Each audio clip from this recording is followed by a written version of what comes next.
මාතෘකාව තමයි එහෙනම් දීමේ සංඛ්‍යා අපි කරන්නේ යන්නේ දශමය. අපි ඉංග්‍රීසියෙන් කියනවා binary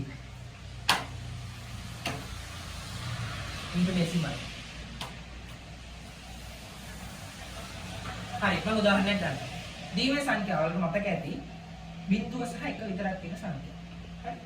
උදාහරණයක් ගන්න පළවෙනි එක මම කියන බලන්න ඕනේ 1 බිංදුව බිංදුව 1 මේක දීමේ සංඛ්‍යාව. දීමේ සංඛ්‍යාව කියලා පෙන්නන්න අපි යන්නේ දානවා 2. හරි දැන් මේක දීමේ සංඛ්‍යාව. මේක කොහොමද අපි දශමයේ සංඛ්‍යාවක් කරන්නේ? හොඳට බලා ගන්න පියවරෙන් පියවර. පළවෙනි පියවර තමයි add කරලා ලියාගන්න. දෙවෙනි පියවර අග ඉඳන් මුලට මොකද කරන්නේ අපි දෙකේ බලයන් දාගෙන දෙකේ බිඳුවෙන් තමයි කරන්නේ. දෙකේ බිඳුව දෙකේ 1 දෙකේ 2 දෙකේ 3 න දෙවෙනි පියවර. තුන්වෙනි පියවර ඒ දාගත්ත බලයට අදාළ සංඛ්‍යාව දාලා මොකද කරන්නේ උඩ තියෙන සංඛ්‍යාවෙන් ගුණ කරන්න ඕනේ. හොඳට බලන්න. දෙකේ බිඳුව ඕනම සංඛ්‍යාවක බිඳුවෙනි බලය කියලා කියන්නේ 1යි. එක් වාරයක් 1 1යි. එකතු කරනවා. මේකට කරනවා අපි. දෙකේ පළවෙනි බලය 2යි. දෙවාරයක් බිඳුව බිඳුවයි. ගන්න. දෙකේ දෙවෙනි බලය 4යි. 4 වාරයක් බිඳුව බිඳුවයි.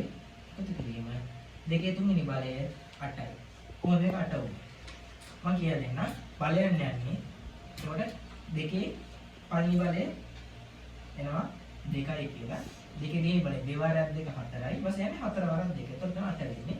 8 වාරයක් 1 8යි.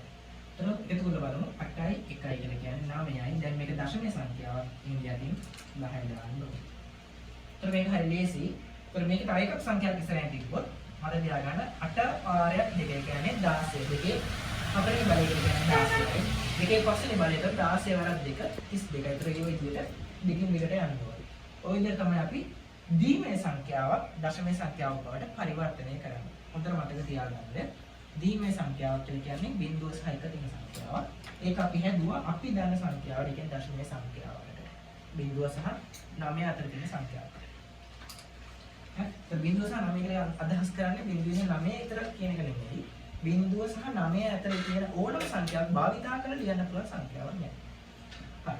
එහෙනම් අදට ඔය පාඩමට අපි කියලා දුන්නේ. එහෙනම් ඊළඟ දවසේ අපි ඉගෙන ගමු දශමයේ සංඛ්‍යාව කොහොමද අෂ්ටමයේ සංඛ්‍යාව බවට පරිවර්තනය කරන්නේ.